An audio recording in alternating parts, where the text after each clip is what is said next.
The sun dips below the horizon, painting the sky in hues of amber and rose as it ushers in the night.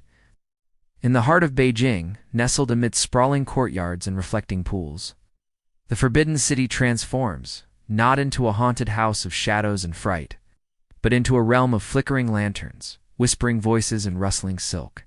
This is my channel, and today we are going to experience Nightfall in the Forbidden Palace of China. Let's begin our journey through the Forbidden City at dusk, when the sky darkens and the palace, once bustling with activity, prepares for the night. Our first stop is the majestic Meridian Gate, also known as the Woman, as the last rays of sunlight touch its ornate roof. The towering bronze gates stand as a silent sentinel, marking the entrance to the imperial palace. Above us, the sky deepens into a rich tapestry of purples and blues, mirroring the fading light in the windows of the palace. It's a sight that speaks of endings and new beginnings, of daydreams yielding to moonlit reveries. Now let's step through the Meridian Gate and find ourselves in the vast Tiananmen Square, or the Heavenly Peace Square. Once the center of political power, now it mirrors the tranquility of the night.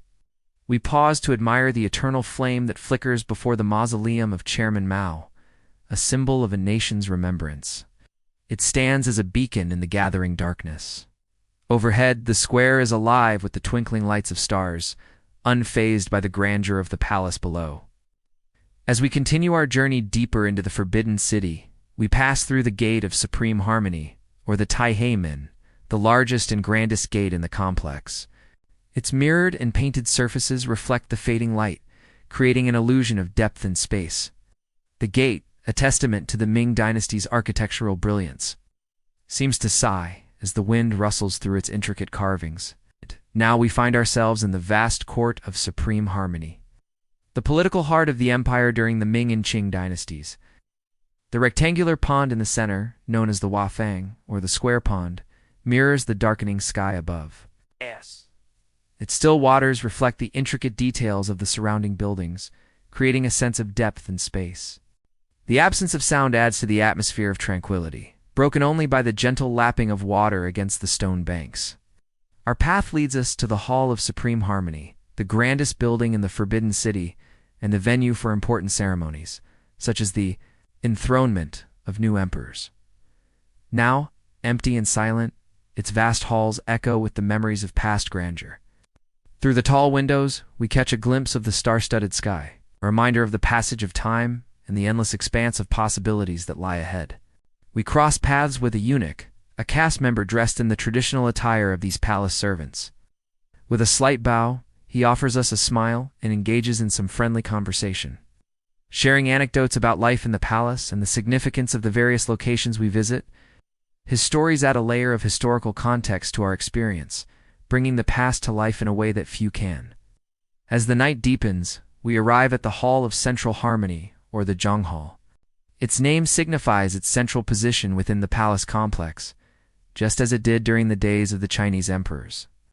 Stepping inside, we find ourselves in a world of intricate carvings and muted colors, where each detail tells a story of imperial grandeur. The dim oil lamp hanging from the ceiling casts dancing shadows on the walls, creating a sense of mystery and intrigue. Emerging from the hall, we turn towards the Golden River, a man-made river that flows through the center of the Forbidden City.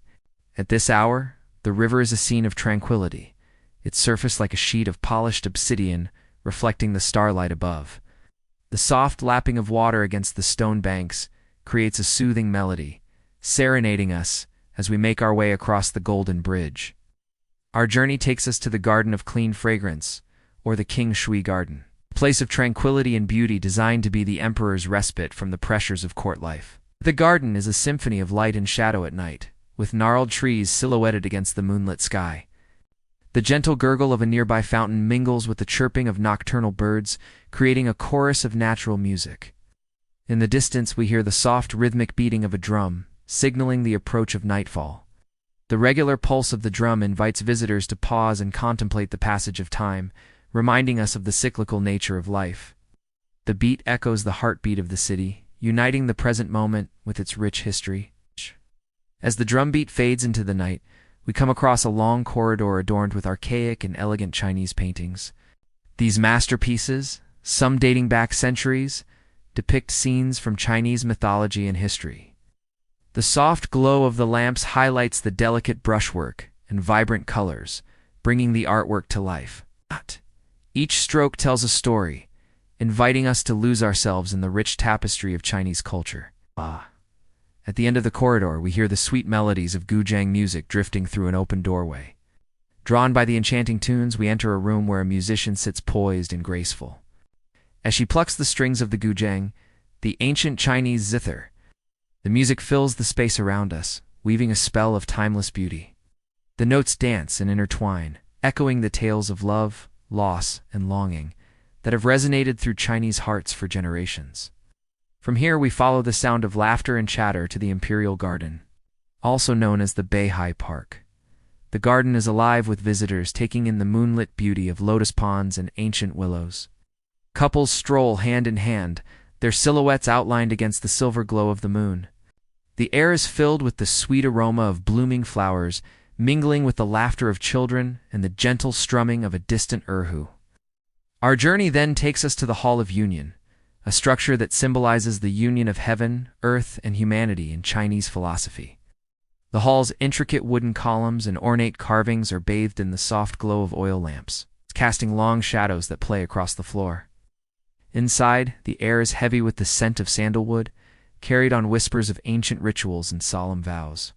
As the night deepens, we find ourselves at the Western White Pagoda, a Buddhist temple standing serenely amidst the palace grounds.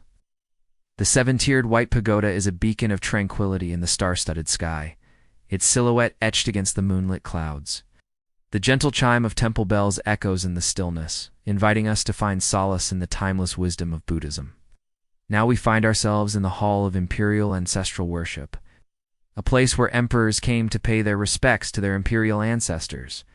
The dim oil lamp lighting creates an ethereal atmosphere, illuminating the ornate gold leaf decorations and the portraits of past emperors that adorn the walls.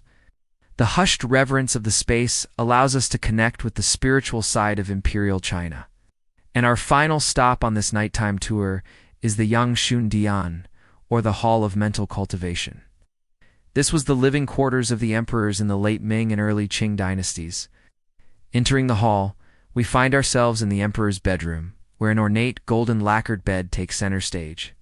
The room is dimly lit by oil lamps, casting long shadows that play across the walls, decorated with colorful paintings and calligraphy scrolls. As the night draws to a close, we return to the Meridian Gate, retracing our steps through the silent and empty courtyards. The palace, now cloaked in darkness, seems to slumber peacefully under the watchful gaze of the moon. As we exit the gate, the sounds of the bustling city slowly return, pulling us back to the present moment. Today, the Forbidden City is a museum, allowing visitors to wander through its vast halls and courtyards during the day. But at night, it comes alive with a different kind of magic. The silence is deafening, broken only by the gentle rustling of leaves and the distant call of a night bird.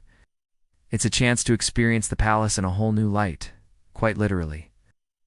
As the flickering oil lamps and lanterns cast long shadows and create an eerie, almost otherworldly atmosphere, this nighttime visit to the Forbidden City has been truly enlightening. The palace, usually teeming with tourists during the day, is at night a place of solitude and reflection. The absence of crowds allows for a more intimate connection with this historic site, enabling us to appreciate its beauty and grandeur in a quieter, more profound way. Thank you for joining me on this nighttime tour of the Forbidden City. If you enjoyed this experience, please consider subscribing for more immersive journeys into history and culture.